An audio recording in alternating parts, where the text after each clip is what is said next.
Once around the park, James, and don't spare the horses.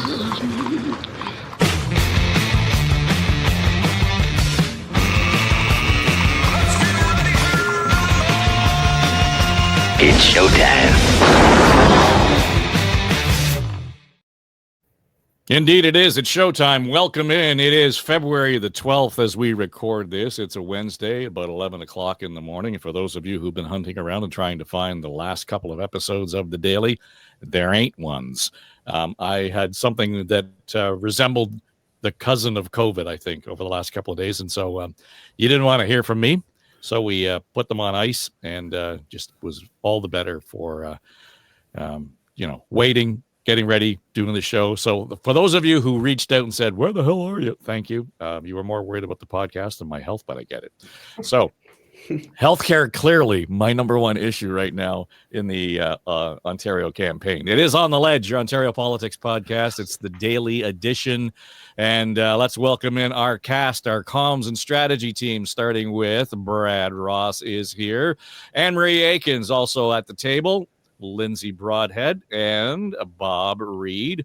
And of course, they've all bring their considerable experience in terms of public affairs comms in the public sector and war rooms, etc. So I just want to start with sort of a pulse taking on where we are right now. And I'm just going to play a couple of clips. I thought of all of you on the weekend when I saw this, when the Premier was asked about other parties doubling the ODSP payment. Care of people for a little while on Ontario Works. Healthy, young people that are sitting on the couch watching the Flintstones. They should be out there. They should be working. There's still 200,000 jobs available here in Ontario. We can't afford that. Everyone should be out there when they have a chance. Apply. Now, if they go through rough times for a little bit, I get that. Not a problem. But there's people that have been on Ontario Works, welfare, healthy people for their whole lives. Well, these hardworking people are paying for them to sit on the couch and watch the Flintstones or the soap operas or whatever they're watching. That has to. And of course, that just struck a chord and, just began a conversation around, if he may be the candidate that the Tories are most worried about when we have a clip like that. It was Super Bowl Sunday, and the Tories and the Liberals had their ads out, and Bonnie Crombie was asked first thing about the ad war on Monday morning. So I was very proud that we were at the clout. We raised the money to run Super Bowl ads, and we're the only two parties that did. So let's say it's, the Ford against Crombie in this race, and I'm happy to challenge him anytime on his turf or in mine. And my turf's the gym, so if he wants to come at me, and we'll have a competition in the gym, and maybe we'll do push-ups. What do you think?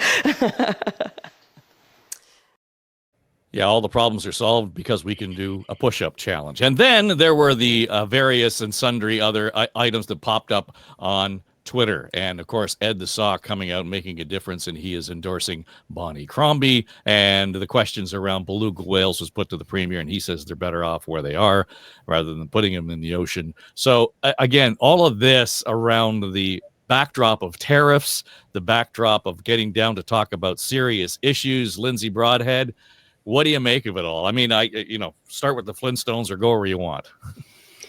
You do laugh with the Flintstones. I mean, Ford has pulled out that particular strategy a number of times. I don't know how successful it is, but it's fascinating through the comms lens because he's done it a few times with the immigrant population and now a couple of times as well with the non-working population. And it's interesting because people don't usually recognize themselves in that sentiment, right? It's always the others. I think the first time he used it was the, hardworking immigrants versus non-hardworking immigrants. Most people would identify as the first.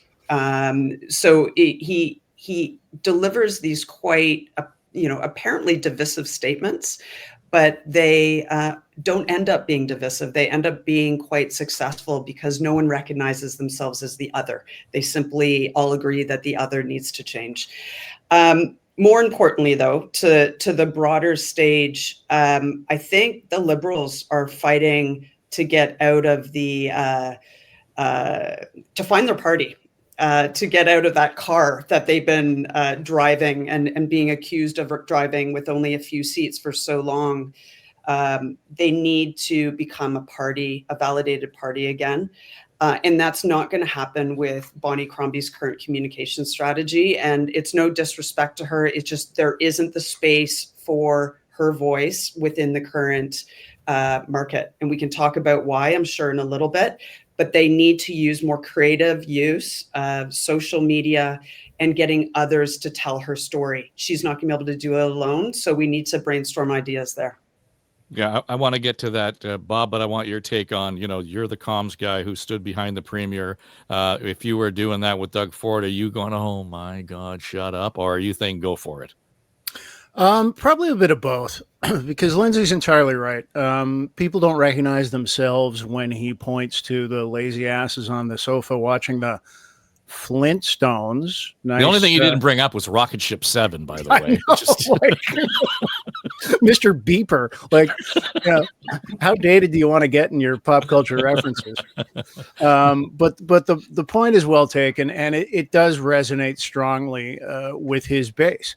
I worked for a premier who brought in Ontario Works and subtitled it as "Call It What You Want," and at one point said, "Get off your butt and do something, or you don't get a check fare," was the way he laid it out.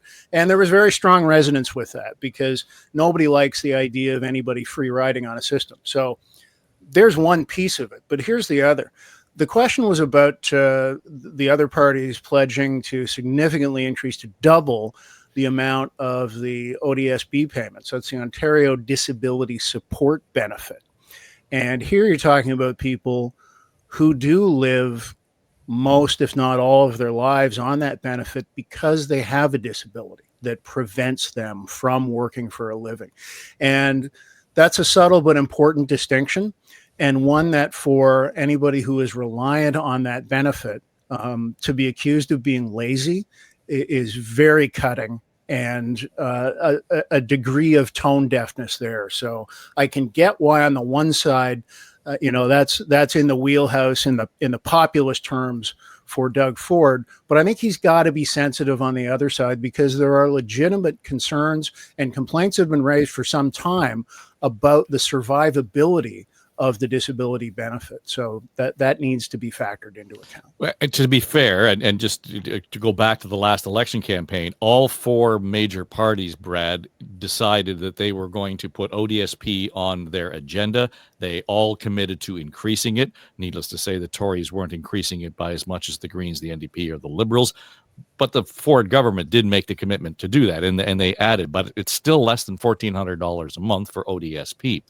My friends at the Daily Bread Food Bank will tell you, and others, it's legislated poverty for folks who are living on disability. What I don't understand here is, and he had to know this question was coming, is why he would not have given the answer I just did. Well, we just increased it, and we recognize that there's a problem there. He went off on the tangent on the welfare question. Yeah. I mean, I think Bob and Lindsay have both sort of alluded to this, and he's playing to his base, to the guy at the end of the bar, who subscribes to people on welfare or disability or whatever, are lazy and all of this nonsense. And I don't think any of this has resonated, because there's only really one issue right now, and that is Trump and tariffs. That has sucked the oxygen out of the room on all of these issues. So the Liberals and the NDP, the Greens, I guess to a degree, are scrambling every day to try to lock down on an issue, to trip Ford up, whether it's the hot mic, and maybe we'll get into that one. But I don't. I think Ford is that everyman populist, and not unlike Trump to the south, gets a pass for sometimes stepping in a little bit. Oh, that's just Doug, and he's folksy. Yeah, Anne-Marie, I worry about us being too glib or flippant about he's just a Trump, because I wouldn't. I understand why we make that comparison, but let's face it, Doug Ford is no Donald Trump. Well, I don't know if anybody is a Donald Trump, but he certainly has similarities, as Brad said, that he really does go to people's if misconceptions, myths, prejudices against certain populations. And in this case, he pivoted.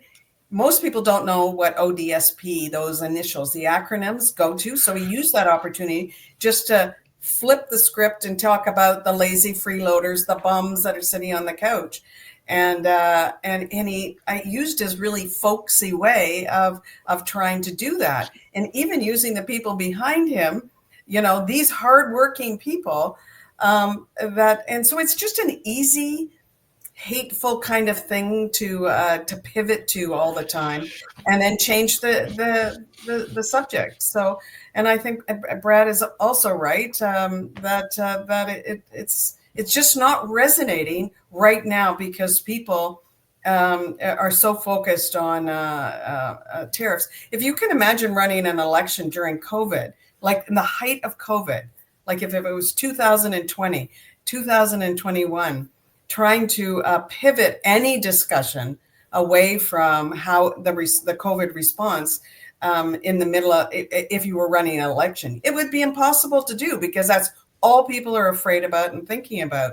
And that's what's happening with the tariffs. And he's 100% capitalizing on it and will likely win as a result of that he's set himself up as Captain America, or Captain Canada, sorry, but that is also just really like focusing in on all of those negative, hateful things that Trump does too. They're just misconceptions and prejudices against certain people that, a lot of his base, as Brad said as well, that really fall for. Well, I go back to just being careful with the comparison because he is not deconstructing the country or the province as we speak. I mean, what Donald Trump is doing is cutting off all of the lifelines for the United States that have made it the United States, that has made this the American century. He's bringing it to a crashing end. So I understand the populist side of this thing, and I'm not defending the premier because I think what he said was really stupid and not at all on point, or at all, to Bob's point, nearly as sensitive to the fact that people living on disability pensions mostly live in poverty, and we're okay with that. I mean, that's what it made it sound like. So I have an issue with that. Lindsay, I want to go back to a point you made around the Liberals. And, so far on this show, that has been the resonating theme around the Liberals has been that they have not been able to cut through, that they look to be ill-prepared. It was last week, Bonnie Crombie was in front of what looked like the right backdrop with people behind her and some level of energy. And I suggested to the team on the show that day that it might have been her best 45 seconds on the campaign. Doug Ford said he'd end hallway medicine. He didn't get it done. He said he'd cut your taxes. He didn't get it done. He said he'd build 1.5 million homes. He didn't get it done. And we will. And that's what formed the basis of our platform, delivering a family doctor to you within 4 years, cutting your taxes, small business taxes, family taxes, taking the HST off your home heating and your hydro, and having a plan to make life affordable, but also to build affordable homes. So this has been we knew that this would be the substance of our platform, but you're quite right. Now we have to cost it. It was an abrupt snap election call. It was an opportunistic call. He's trying to cling to power, and he sees what was happening in the US as an opportunity to do that. And it's good politics. I mean, and all of that worked. But I think it was the first hint of any kind of fire or energy around her campaign. And before you respond, Lindsay, I just want to reference the interview she did with John Moore this morning on News Talk 1010. Came in, sat down, and, John asked the right question. What would you do differently? Well, first of all, I'd do the basics. I get the basics right for Ontarians. And I think people are going to evaluate his record and the fact that 2.5 million people don't have a family doctor, and they go to the hospital and their wait times are, somewhere, you're lucky if they're only 10 or 12 hours. There are hospitals where the wait times are 20 hours because we don't have enough family docs, so everyone's going to emergency or to the ER clinic. I look at our schools, they're crumbling. Our classrooms are overcrowded. Our kids, and I was speaking to kids at George Brown College yesterday, they've lost the dream of buying a home. And in fact, the unemployment rate for kids is 17%. And I introduced a program where we would create 40,000 jobs, paid employment for our young people, and they were pretty excited about that. So he's not addressing the real issues of Ontarians. But at the same time, John, if I may continue, he hasn't put the metrics in place to be successful in negotiations because he hasn't insulated our economy. He's had 7 years to get it right. Okay, but nobody could have anticipated this nonsense with the tariffs and Trump. Oh, that's not the point. You insulate our economy by attracting investment and not putting all our eggs in one basket, in the EV basket. When I was mayor of Mississauga, we had 4 strong pillars. So we were always buffered. We were always insulated.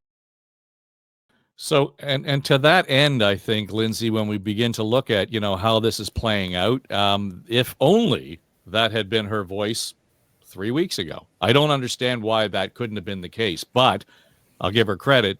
This morning, she sounded like a provincial leader. It's funny. I was listening to that interview as well, and I had a slightly different response and reaction to it. For me, this is crystal clear what Bonnie and her team need to do, and it's 3 things. One is breathe. And what I mean by that is in response to that first clip, the video clip you played or the radio clip, and certainly everything before, it feels like message delivery 101. When you're giving someone message training and they're trying to filter all the messages into that pipe because they're worried they don't have the time, right? She needs to be tighter and more clippable. Allow for the banter. She's better when there's banter. She also needs to focus. She's landed on healthcare. Hammer that home. Bouncing in that clip from healthcare to education to housing muddles it. We know all those things, but go deeper into a singular message.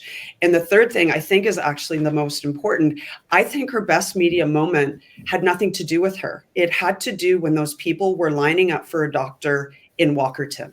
Nothing was more clear or succinct about the failure, if we want to articulate it that way, of the Ford government or the limitations of the Ford government than that image. If they can set this up so that there are more, a cadence of those moments, these performative happenings where the results of the last 6 years or 8 or whatever, it's however many years we've been in Ford, 8 years now, come to play, that will do Bonnie Crombie far more good than her standing at a podium. Anne-Marie? That was really, really good advice because I agree with that. If Bonnie, instead of having her team behind her, if she had the images of the lineup for doctors as she's talking about things, Ford's record on it. I love her connecting it to Ford's record on it because there's a reason why we have a shortage of doctors. There's a reason, systemic reasons. This didn't just happen overnight, and nobody's talking about too much. John Moore did today a little bit talk about why we don't have, why we have a shortage. There's systemic reasons that came all the way through Ford's tenure that he let happen, and this wasn't a surprise that now we're at this place. So not only is record of why we're at this place and why things are so bad. On the economic issues, I'd add a fourth to Lindsay's great list there, which is any economic issues, like, for example, housing. I think the Liberals have to hook it to the tariffs, and why it's even more important now to have a clear plan on how we're going to deal with the impact of tariffs on housing. Because if you think housing is bad now, it's going to be much, much worse with the tariffs, because houses need steel and they need lumber and they need all of the things that often we get from the U.S. So that's something that I think that the Liberals could do to strengthen their messages and to talk about what everybody wants to know about, which is the tariffs and how they want to have a vision of how her as premier will deal with the tariffs. They're getting that every day about Ford, how he would. And he's taking credit for things that he has nothing to do with. But I think she really needs to give a vision on how she would deal with the economics. Well, I might disagree with you on the fact that I'm not sure that the premier has done a very good job at saying beyond cutting off the power or whatever the sort of the rhetoric or the fiery rhetoric around it is. I don't get a sense yet as to this is what a Ford government will do to make our economy more resilient. I haven't heard anybody really articulate that well. But Bob, back to the Crombie piece, I understand what Lindsay and Amory are saying about there's a lot out there, but here's what happened to me. I'm thinking people are about their business, and of the 5 things that she dropped, it resonated maybe with different people, but it actually cut through and said, oh yeah, my kid needs to buy a house, they're not going to be able to do that, or yes, I don't have a doctor, or yes. So piling on actually has an effect, I think, that could be positive for her. There's urgency around all of those things. That's the first I'd seen of that podium clip when you showed it just now, Dave. And my initial reaction was, wow, that's a good clip. That's a very strong push there for Bonnie Crombie and for the Liberals. I part ways with my peers here in that I don't think she was overpacking it. To me, I took away 3 key points there, right? Healthcare, first and foremost, the family doctor thing, affordability with a promise of some tax relief to help with that, and housing. And you got to have the 3-point plan. And so I heard it come through in that. I didn't think it was overstuffing tremendously. And I agree with you, Dave. She looked very much like a leader in that clip. And it's the first we've really seen of this. I don't know why it's taken so long for Crombie to get her legs under her like that. But now she really seems to be there. She seems to have a clear sense of what her campaign is about, what the priorities are. And I do think healthcare and the family doctors in particular is an excellent strategy for them to grab onto, because it is a vulnerability for Ford and the Conservatives. I don't think there's any truck in her trying to out-Captain Canada him or to try and have the fight on who's the best to deal with Trump and the tariffs. That's how Ford framed this election, obviously, as we all know, going into it.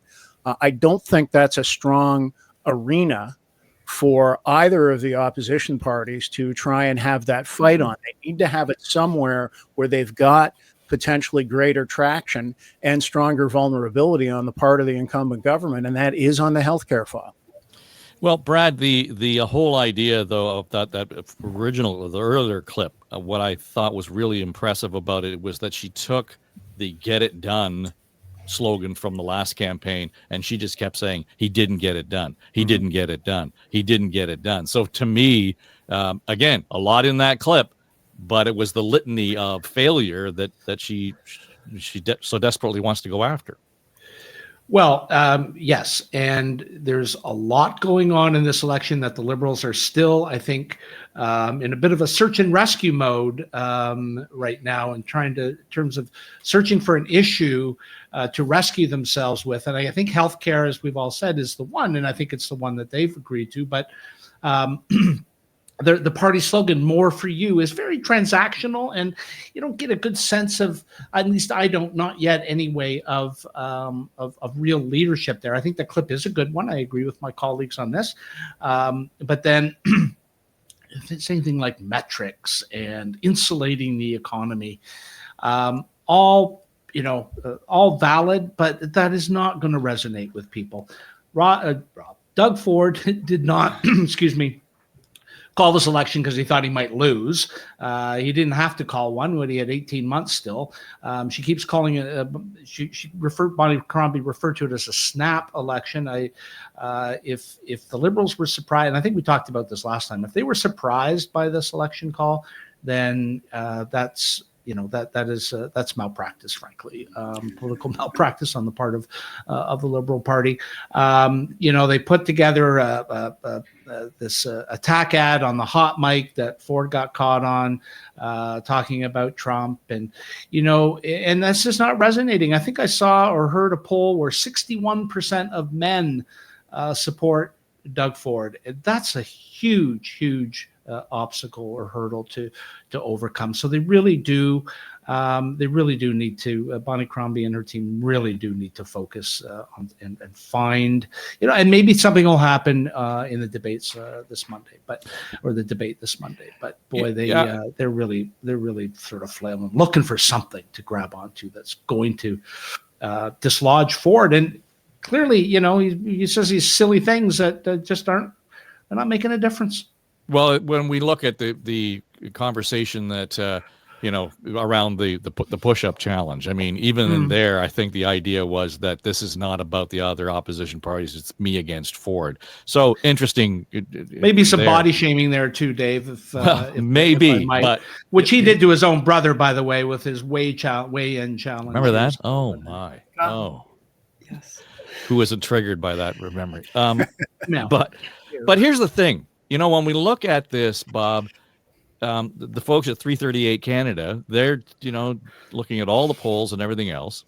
Right now, Ford and the Tories in the 45-47% range, give or take, depending on the day. But the last one I saw, the modeling hinted that the Ford party could win 100 freaking seats in Ontario. And if you look at the modeling further down, the NDP are at 13. The Liberals are at 8, even though the Liberals outpoll the NDP. We might face a situation here where neither of the opposition parties has official party status. That is incomprehensible to me. I mean, never have we seen this in Ontario, where there's one party with party status. So I would be concerned if that was the outcome. I'm concerned by polls like that for a couple of reasons. One, that's the kind of polling and that's the kind of background that makes people say, okay, clearly my vote doesn't matter. This thing is all preordained. Nothing's going to stop Ford's wave, so it doesn't matter what I do with my vote. Well, we saw that in 1990. When there was no way, no how, David Peterson wasn't going to form another Liberal government. So it didn't matter what I did with my vote.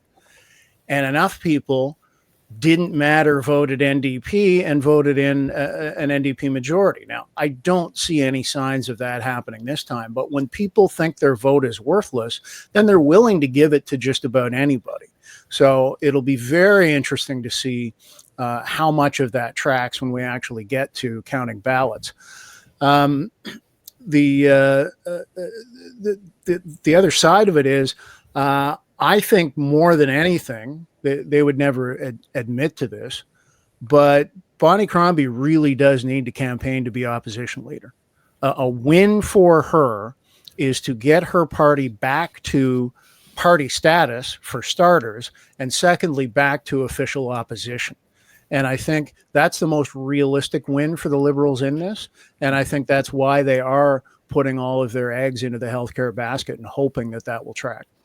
Yeah, interesting, though, Anne-Marie, when you look at the way the federal Liberals are performing right now in the polls. I mean, they were dead as a doornail. I think at one point they bottomed out close to 16 or 18%. And then Trudeau decides that he's going to bugger off and do the right thing, I suppose, for a lot of Liberals. The idea then that there were conservatives who are thinking, Trudeau was out of the picture, we'll take a look.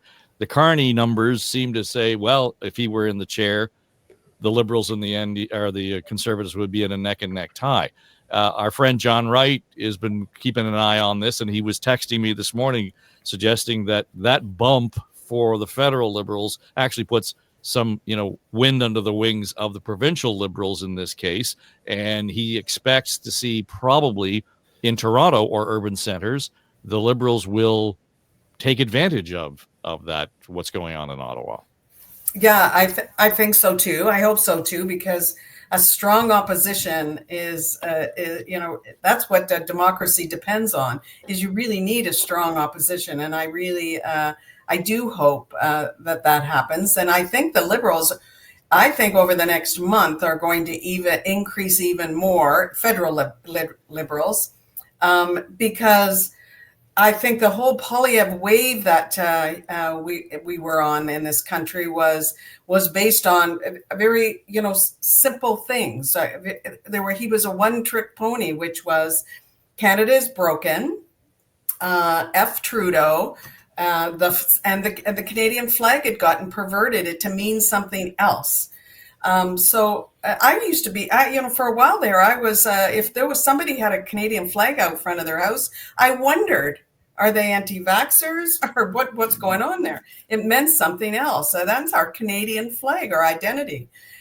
So that has completely flipped its course now. Nobody would dare say Canada is broken in this country now, because the patriotism is so strong. The Canadian flag is become a symbol for us once again, a positive symbol, and Trudeau's leaving.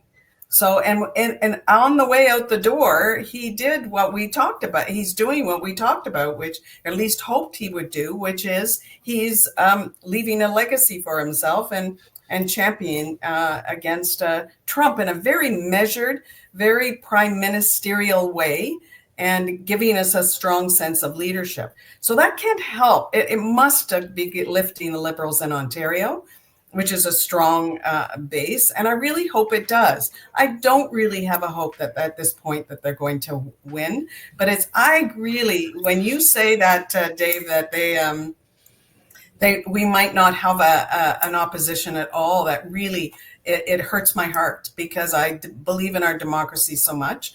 And it really does depend on a strong opposition. And as Bob said, the disillusionment it would give to voters that my vote doesn't matter, and nobody's going to have the funding to be able to put out a strong opposition without any seats. So that I really do hope they get stronger and stronger. So I'm rooting for them to really help Bonnie get her legs, like she did in that clip. That clip did give me a sense of she's a leader. Yeah, and that's key, Anne-Marie, and for the benefit of listeners who might not read the tea leaves as finely as we do, but having official party status in the legislature is crucially important, because it carries with it a range of additional funding that comes from the Legislative Assembly itself, that allows for policy and research staff to work for your caucus. When I crossed the floor from journalism into politics, it was for the party that was in third place at the time, but we had party status. And so that enabled us to be able to do our research, to develop policy, to be able to formulate really good angles in question period, to hold the government to account. If you have one or two opposition parties that don't meet that threshold and don't have those resources, Anne-Marie, you're right, that's bad for democracy. Well, when we look at it, though, interesting in all of this conversation, Lindsay, we have not talked about the NDP. For me, they have almost disappeared from the narrative in the conversation. And I'm liking to think I'd pay attention a little bit. The NDP's opportunity was around the tariffs, with the steel, with the aluminum particularly. But Hamilton and Sault Ste. Marie, that should be their backyard. And whatever they were doing didn't cut through. Well, and I almost struck to ask you, like, are you talking provincially or federally? Because it's yes to both. Everything Bob and Emery just said about official party status, and this is a flag I've been flying for a long time, insofar as regardless of what party we fight for, if we're partisan, and especially for nonpartisan, I think it's always to our best interest to have a strong second party for the reasons Bob said. One of the reasons he said in particular, which is holding the sitting government to account. Mart Stiles, I haven't seen, she says good things, but there's no action or activation. And I think that word action is something that we're circling provincially again and again and again, right? In terms of why Mr. Ford is so strong. You know, Captain Canada, that's a man of action. He gets out with a shovel when there's snow on the ground. He lifts things up. He's out there during COVID with it, getting masks. He does stuff. And I think in a crisis, you want a leader who does stuff, makes decisions, isn't scared, isn't just full of hyperbole. Bonnie Crombie needs to move into that place of action. Her place, as we've discussed, isn't in tariff land. It's on the ground and what's affecting Ontarians. And then federally, I mean, same thing. Their action has been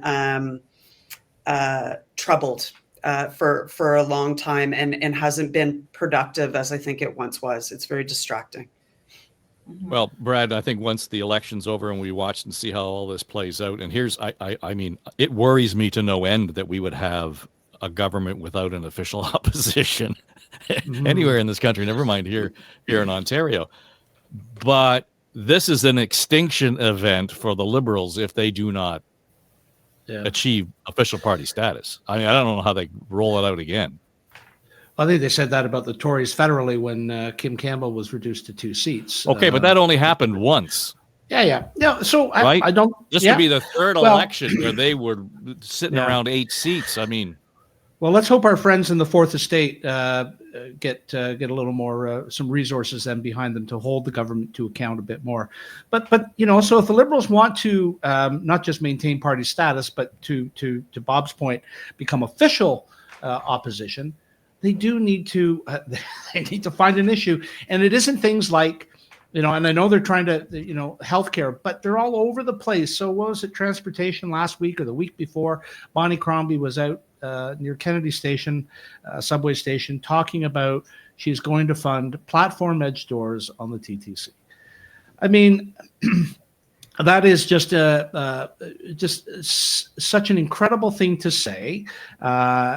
Or uncredible, if you will. I don't know, because she didn't cost it. And I can tell you the cost is almost as uncredible as Doug Ford's tunnel under the 401. It's just not going to happen. You're going to spend tens and hundreds of billions of dollars that would be better poured into healthcare. So, I think to be clear that the hundreds of billions of dollars didn't apply to the platform. Well, I can tell you, platform edge doors are going to be at least 50 to $75 billion.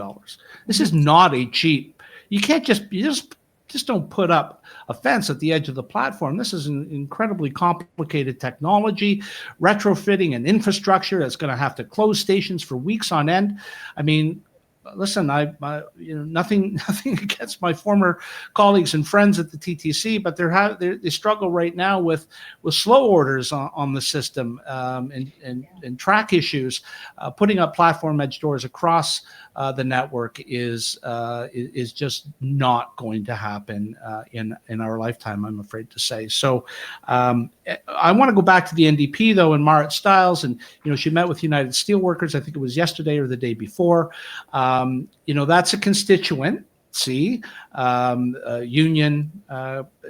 workshops, union workplaces, excuse me, that were the linchpin of NDP support. Those union blue collar type workers have sort of shifted. They've become sort of almost anti-establishment in how they view government,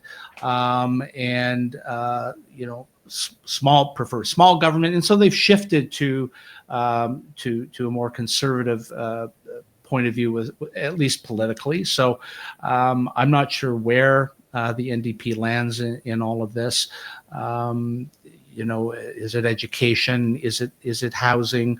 All very, very important issues. But again, as I think I said earlier, the only issue right now that is on people's minds is what Donald Trump is doing, not just on the tariff issue, but threatening annexation and really causing all sorts of distress, existential distress that goes beyond simply tariffs.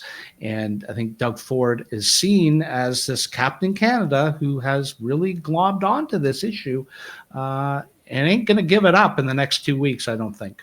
Well, Bob, back to the whole idea, of the premier has been out almost every day in front of a group of workers or union members, and he has been getting their endorsements. Now, to Brad's point, he's speaking to that audience as well when he's standing in front of the Chamber of Commerce in the United States and making his pitch, because he wants to protect those jobs. Interesting to note that the Steelworkers Union is the same union on both sides of the border too. So, when we talk about the tariffs and everything, but here's the scary thing is back to that official party status. I'm talking to people who are telling me, don't be surprised if the Tories win big in Hamilton. If they don't run the table. What does that mean for the NDP?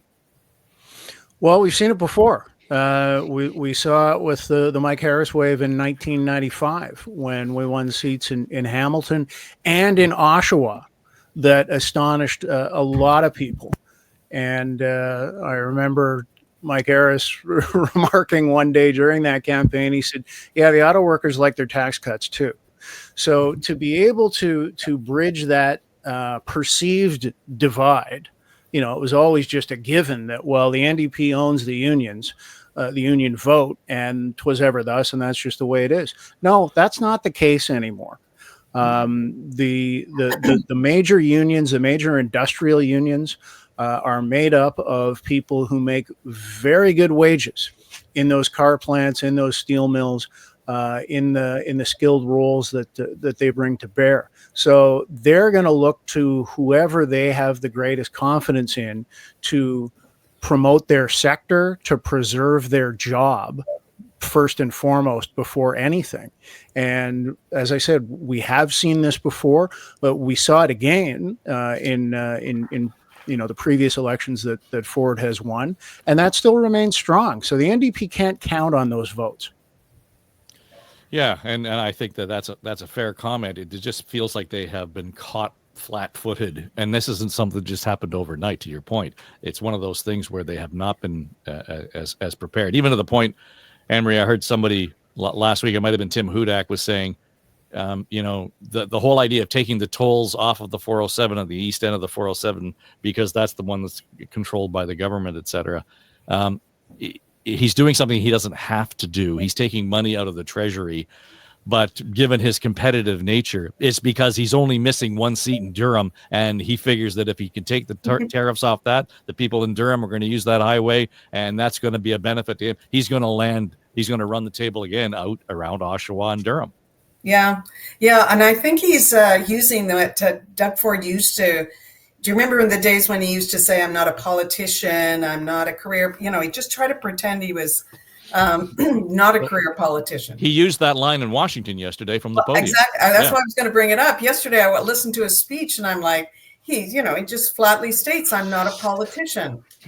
A man that's running to be the premier for the third term. So I'm like, you are exactly a politician, but he's trying to pretend that he's not. And, that he's just a regular working stiff like everybody else. But I think it's back to the unions. I think the unions have really changed over the years. Unions were formed historically based on, they were factory workers that had deplorable working conditions, bad wages, and no job security. And over the years, because of the unions, they have now, as Bob said, well-paying jobs. They have good job security. They have great benefits. The laws have changed significantly. So, but the unions themselves, per se, have persisted. Now, but I think they think differently, and I think they're thinking like the rest of us all think, and it's about housing and healthcare and job security, and the tariffs have them probably scared the crap out of them because of the job security issues and losing their jobs because of the tariffs have made them their jobs redundant and unaffordable to Canadians and U.S. citizens. So I think that's changed. So they're, I think, struggling to look like who's going to do the best job for me. And Ford right now is because of the tariffs is making it look like he's just going to do the best job.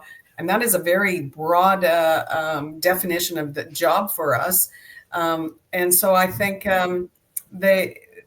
that's why I think the other parties need to somehow work in tariffs and jobs into every issue. And that may be really difficult, but they have to. I think it's the only way people are going to stop and pay attention right now.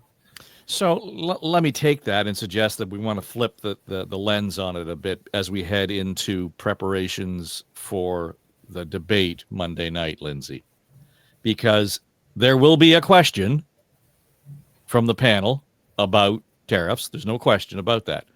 But it won't be 90 minutes of tariffs.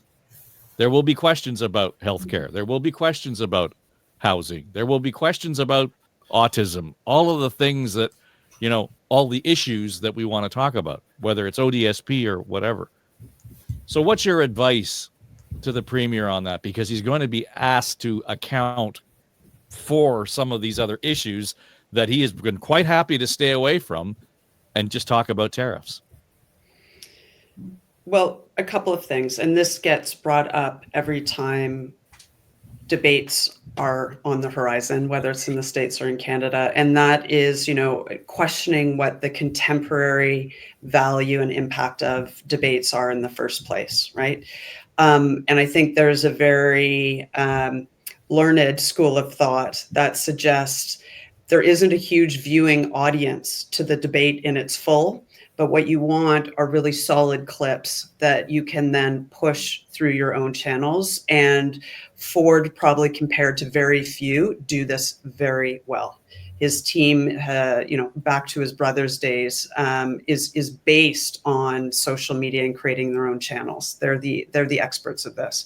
So the more times Ford dismisses, and bridges to where he wants to go and what the future is like and what where the urgency is, my sense is that's where he'll continuously go. He's not going to be open to the idea, nor should he be in terms of defending his record. It's going to be about why his team is best placed to, frankly, defend Ontario, and he'll probably extend it to Canada. And then for Crombie's camp, she needs to do the same thing, create those clips where she is, like you commented in the clip earlier, strong, confident, calm, direct in terms of what Ford has not succeeded in, where he's lied or failed. But she also needs to bridge to what she will do, where she will take action. Yeah, I think, Brad, that I agree with Lindsay. Just generally speaking, that's been our posture around debates. But I think in this case, just because we've had such a marked intention around this election vis-a-vis the justification being the tariff threat, that this might actually light up a few more clips that the Premier doesn't want to hear the morning after. I think if we're giving free advice to Doug Ford and the Tories, it would be to continue to play on the existential threat to Canada generally, writ large, that Donald Trump has. The threat that Donald Trump is making to Canada and to its sovereignty generally, and that without Doug Ford in the Premier's chair, your healthcare, your education, your housing, all of that then gets put at risk because there isn't somebody competent in the Premier's office to navigate the shitstorm that is about to befall this country. And that, I'm a businessman and all of that stuff that Ford starts to trot out, and the folksy, the folksy rhetoric, and that, Bonnie Crombie has made promises that have not been costed. And so, when we need to protect jobs, the last thing we need are tax increases. All of that kind of, I'm not saying that that's what would happen, but I think that that's probably the route he would go. The route that I would consider, at least, is that, let's get me the mandate I need to fight these tariffs and the existential threat, and working with the prime minister, whoever that may be, and the other premiers, and et cetera, and that I am Captain Canada, and all of those other issues will be protected. Hence the slogan, "Protecting Ontario." Well, Bob, is it wise then just for the premier to kind of sit back and just let them bring it to him, do the rope-a-dope, don't even get into trading blows with anybody? What would be wise is if the Conservative campaign transcribed everything that Brad just said and put that into their manual, because that was a master class right there in laying out the strategy. And yes, he's a front runner. He's been running a front runner campaign. You can expect a front runner debate performance where he knows he's going to get the questions on all those other ancillary issues that you identified, Dave. I think he'll be ready for those. I think he's got comebacks on all of them. A couple of dynamic challenges. For the first time since his first campaign, he's facing two women at the other podiums. And there is a degree of optics and sensitivity that needs to come into play with that. I'm not saying they can't take it and he can't dish it out, but the fundamental reality is he needs to be a little more careful in terms of how he counterattacks and how that looks and how that delivers. But by and large, I expect you will see, as Brad said, a consistent tie back to the ballot question that was defined at the outset by the Conservatives in this campaign, and making every other issue connected back to the fundamental one. The other thing to consider here, Anne-Marie, is he's done this 3 times. This will be his third leaders debate in an election campaign. He had his share of, debates when he was running for council and mayor here in Toronto. So he is really good at this already. And I'm not suggesting for a second that Crombie or Stiles don't have the ability to step up. But when I talked to John Tory and Tim Hudak last week about this, they talk about how terrifying it was to step into that room, only have the questioners from the media in the room, and Cyclops cameras in the room. There's no way of knowing how well you're doing or anything else. So to have that level of comfort for the premier, I think is an opportunity for him. The other guy that we're not talking about is Mike Schreiner, and Schreiner's had a few of these already as well. And it's worth remembering, I think it was in the last one, Mike Schreiner brought up a point, and Doug Ford said, "That's a good idea. I could work with you." I mean, so there was, I'm not sure we'll see much of that in this case, but that it expresses this level of comfort and experience behind the podium at the debate. Yeah, but that's a risk for him, because I think a relaxed Ford can let his isms slip out of his mouth, his sexism, his prejudice against vulnerable populations, that can slip out with him in moments of comfort. And so that will be a risk for him. But I think Brad is absolutely right. They're going to focus on we can't afford a change where everything is at risk, and you just can't risk the change. And people do avoid change because they're afraid of it. And right now, I think people are very afraid of what's going to happen with the tariffs. And generally, as you said, Dave, with Trump and the changes he's trying to steamroll across Canada and across the world, frankly. So I think that's going to be the approach. So if he can stay calm, cool, focused, keep coming back to the task at hand. He'll get through this. And keep in mind, he once again is only agreeing to one.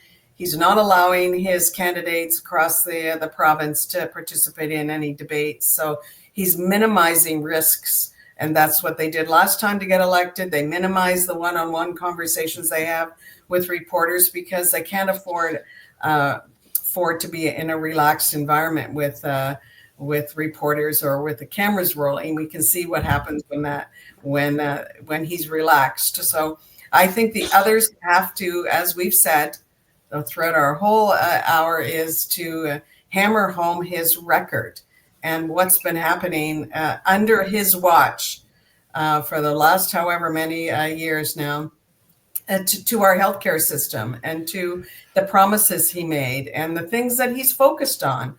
I think gone are the fiscal conservatives era anymore because he's been spending money left and right, but not on perhaps the right things.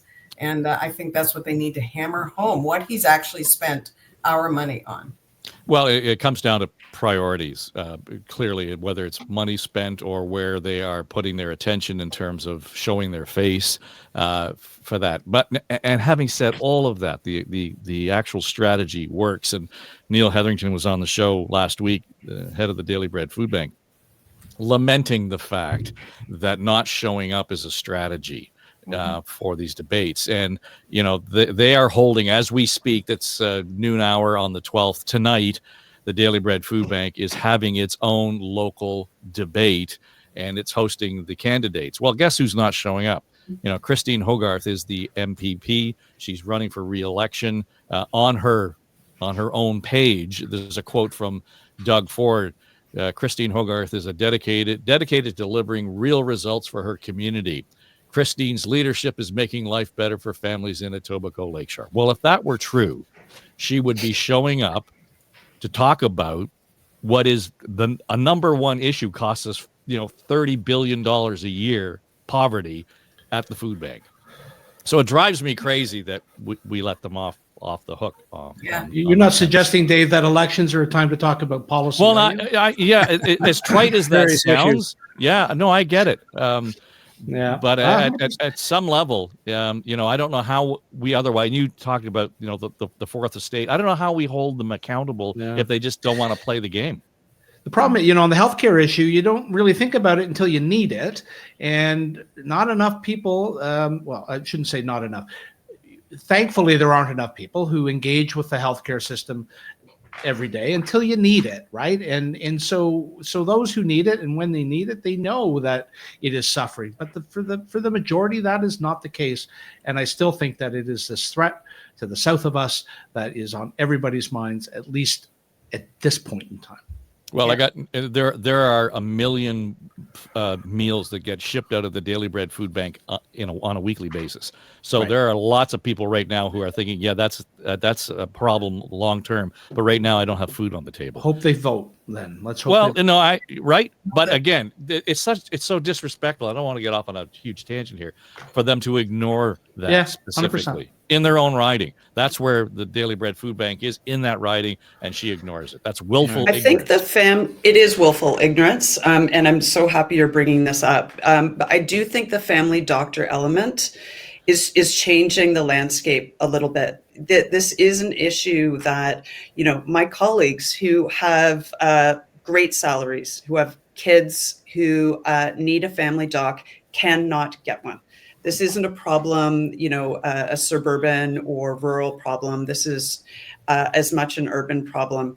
And yes, the south of the border issue is primary, but we've said this a few times, is I don't think the Liberals can win on that. So what, how do we get to the issues that are at our front door as well? It's an interesting election dichotomy that someone's going to have to bridge, because people can't afford food, they can't afford their home, and they do not have a doctor in Canada. That's crazy. Yeah, so the only thing I'll say, just in closing it, and I said the same thing after the U.S. election: we get the government we deserve.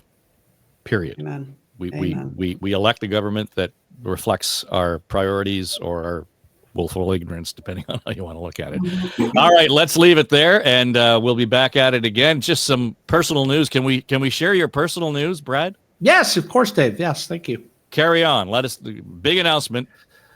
Well, I will be. This will be my last pod here, as I will take on a new role starting in a couple of weeks as the head of corporate communications for Hyundai Canada. That's Hyundai like Sunday, and it's a brand new role. So I'm really excited to this yet another chapter in my journey here. So thanks Dave, and to my colleagues here, and to everybody who's listening for your friendship.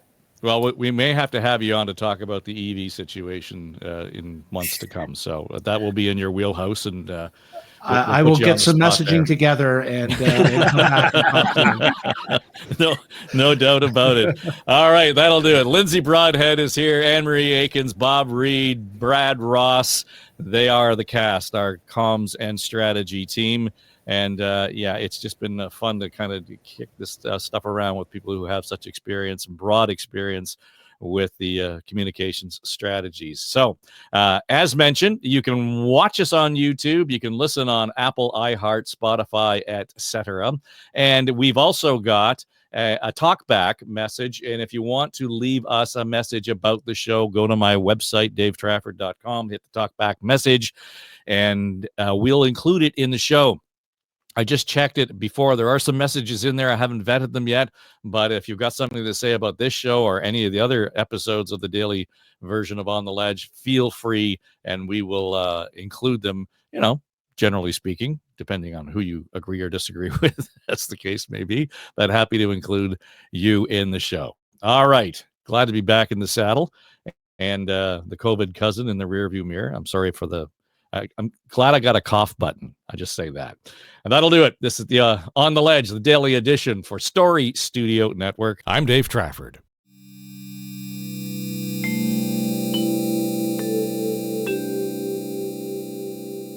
This is SSN. Story Studio Network.